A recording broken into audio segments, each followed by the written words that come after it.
महाभारत एक ऐसा ग्रंथ है जिसमें कई नायक हैं। उनमें से एक भीष्म पितामह भी हैं। सभी लोग जानते हैं कि भीष्म पितामह ने महाभारत की लड़ाई में कौरवों की ओर से युद्ध किया था, लेकिन बहुत से लोग उनके जीवन से जुड़ी बड़ी घटनाओं के बारे में नहीं जानते, जैसे उनके गुरु कौन थे और उन्हें अपने गुरु से युद्ध क्यों करना पड़ा, भीष्म पितामह की मृत्यु कैसे हुई। आज हम आपको इस वीडियो में भीष्म पितामह के जन्म से लेकर उनकी इच्छा मृत्यु तक की पूरी कहानी बताएंगे। भीष्म पितामह के पिता का नाम राजा शांतनु था। एक बार शांतनु शिकार खेलते खेलते गंगा तट पर जा पहुंचे। उन्होंने वहां एक परम सुंदर स्त्री देखी। उसकी सुंदरता को देखकर शांतनु उस पर मोहित हो गए। शांतनु ने उसका परिचय पूछते हुए उसे अपनी पत्नी बनने को कहा। उस स्त्री ने इसकी स्वीकृति दे दी, लेकिन एक शर्त रखी कि आप कभी भी मुझे किसी भी काम के लिए रोकेंगे नहीं, अन्यथा उसी पल मैं आपको छोड़कर चली जाऊंगी। शांतनु ने यह शर्त स्वीकार कर ली तथा उस स्त्री से विवाह कर लिया। इस प्रकार दोनों का जीवन सुखपूर्व बीतने लगा। समय बीतने पर शांतनु के यहाँ 7 पुत्रों ने जन्म लिया, लेकिन सभी पुत्रों को उस स्त्री ने गंगा नदी में डाल दिया। शांतनु यह देखकर भी कुछ नहीं कर पाए, क्योंकि उन्हें डर था कि यदि मैंने इससे कारण पूछा तो यह मुझे छोड़कर चली जाएगी। 8वां पुत्र होने पर जब वह स्त्री उसे भी गंगा में डालने लगी तो शांतनु ने उसे रोका और पूछा कि वह यह क्यों कर रही है। उस स्त्री ने बताया कि मैं देवी गंगा हूँ तथा जिन पुत्रों को मैंने नदी में डाला था वे सभी वसु थे, जिन्हें वशिष्ठ ऋषि ने श्राप दिया था। उन्हें मुक्त करने के लिए ही मैंने उन्हें नदी में प्रवाहित किया। आपने शर्त ना मानते हुए मुझे रोका, इसलिए मैं अब जा रही हूँ। ऐसा कहकर गंगा शांतनु के 8वें पुत्र को लेकर अपने साथ चली गई। कई दिनों के बाद जब गंगा देवी वापस आई तब यह दृश्य देखकर शांतनु को बड़ा आश्चर्य हुआ। तभी वहां शांतनु की पत्नी गंगा ने उन्हें बताया कि उनके साथ आया हुआ यह युवक उनका 8वां पुत्र है। इसका नाम देवव्रत है।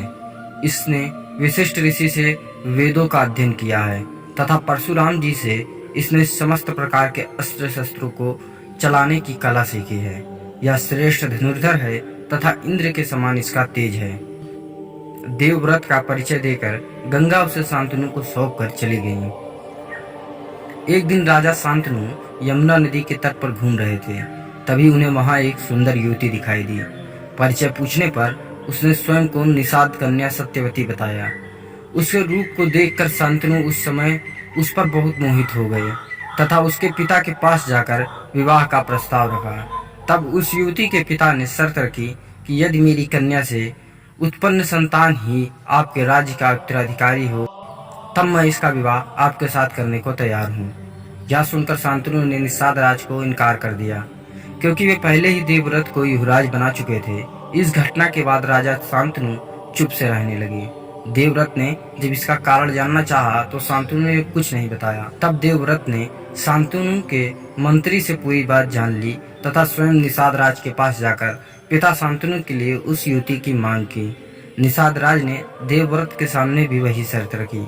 तब देवव्रत ने प्रतिज्ञा लेकर कहा कि आपकी पुत्री के गर्भ से उत्पन्न महाराज शांतनु की संतान ही राज्य की उत्तराधिकारी होगी। तब निषाद राज ने कहा, यदि तुम्हारी संतान ने मेरी पुत्री की संतान को मारकर राज्य प्राप्त कर लिया तो क्या होगा। तब देवव्रत ने सबके सामने अखंड ब्रह्मचर्य की प्रतिज्ञा ली तथा सत्यवती को ले जाकर अपने पिता को सौंप दिया। इसलिए मैं गंगा पुत्र देवव्रत चारों दिशाओं धरती और आकाश को साक्षी मानकर आज ये प्रतिज्ञा करता हूं कि आजीवन ब्रह्मचारी रहूंगा, जीवन भर विवाह नहीं करूंगा, वंशहीन ही जीऊंगा और वंशहीन ही मरूंगा। ये मेरी अखंड प्रतिज्ञा है।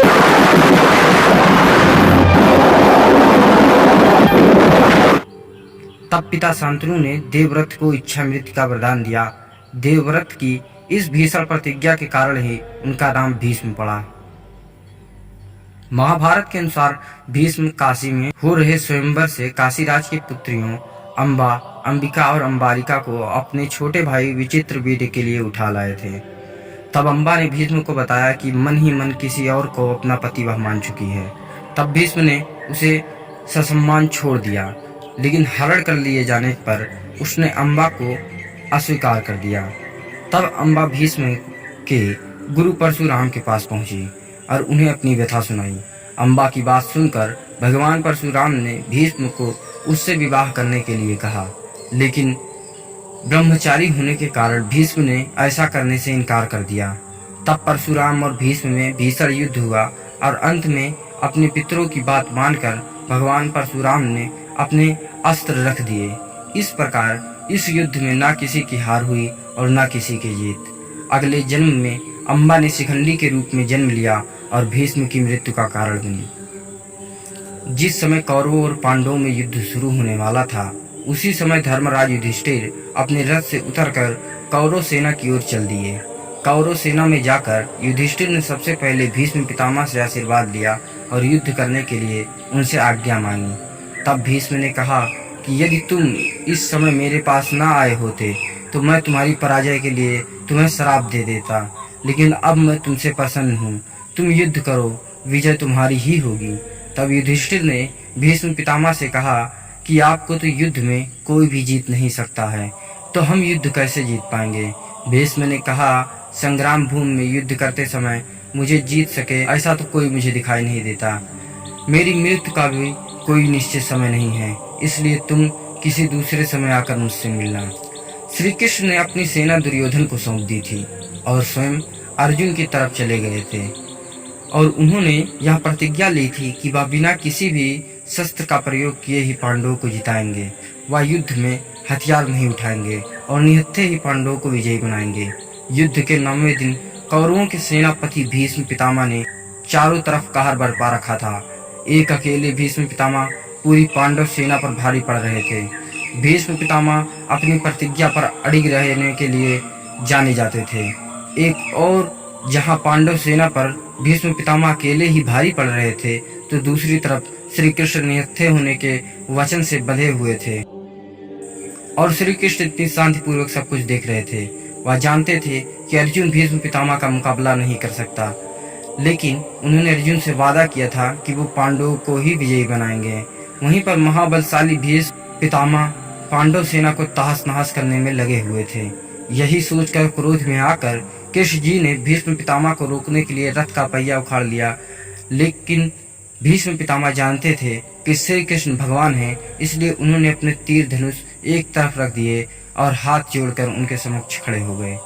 तब भीष्म पितामह ने श्री कृष्ण जी से कहा कि हे वासुदेव, आप तो स्वयं भगवान हैं। आपने युद्ध में शस्त्र न उठाने का वादा किया था और आपने वह वादा तोड़ दिया। इस पर श्री कृष्ण जी ने कहा कि हे भीष्म, आप तो खुद ही ज्ञानी हैं। आप सभी बातों को अच्छी तरीके से जानते हैं। आप अपना वचन न तोड़ने की प्रतिज्ञा के लिए जाने जाते हैं, लेकिन शायद आप यह बात नहीं जानते कि धर्म और सत्य की रक्षा करना अपनी प्रतिज्ञा से बढ़कर होता है। महाभारत के युद्ध में भीष्म पितामह ने पांडव सेना में भयंकर मारकाट मचाई।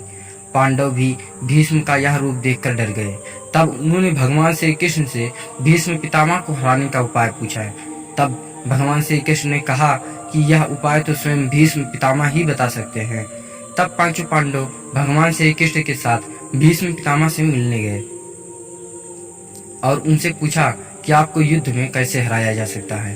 तब भीष्म ने बताया कि तुम्हारी सेना में जो शिखंडी है वह पहले एक स्त्री था, वह बाद में पुरुष बना है।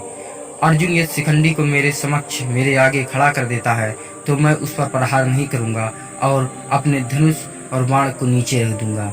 वह जब मेरे सामने होगा तो मैं बाण नहीं चलाऊंगा। इस मौके का फायदा उठाकर अर्जुन मुझे बाणों से घायल कर दे। इस प्रकार मुझ पर विजय प्राप्त करने के बाद ही तुम यह युद्ध जीत सकते हो। महाभारत युद्ध के 10वें दिन भी भीष्म पितामह पांडव सेना में भयंकर मारकाट मचा रहे थे।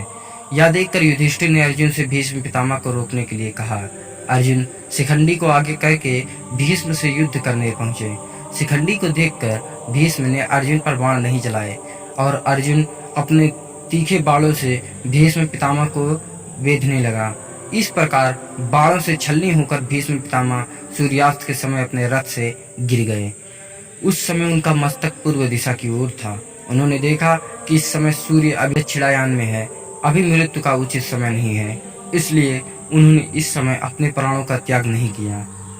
महाभारत की युद्ध की समाप्ति के बाद भगवान श्री कृष्ण ने युधिष्ठिर से कहा कि इस समय पितामह भीष्म बाणों की सैया पर हैं, उनके पास चलकर उनके चरणों को प्रणाम कीजिए और आपके मन में जितने भी संदेह हो उनके बारे में पूछ लीजिए।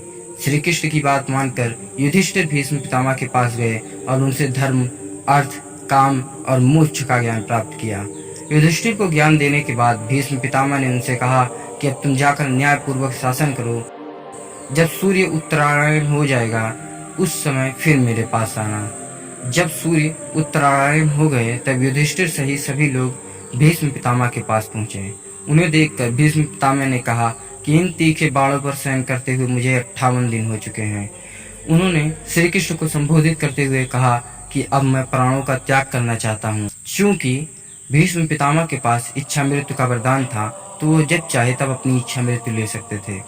ऐसा कहकर भीष्म पितामह कुछ देर तक चुपचाप रहे। उसके बाद उस बड़े योद्धा ने कुरुक्षेत्र की उस बड़ी लड़ाई में 58 दिन बाद बाणों की सैया पर रहते हुए अपने प्राण त्यागे, जिसे आज भी उसकी प्रतिज्ञा के लिए जाना जाता है और भीष्म पितामह कहा जाता है। अगर आपको यह वीडियो पसंद आया हो तो इसे लाइक करें और अगर आप चैनल पर नए हो तो सब्सक्राइब करना ना भूलें, क्योंकि हमें आपके सपोर्ट की बहुत ज़रूरत है। कमेंट करके बताएं कि यह वीडियो कैसा बना था।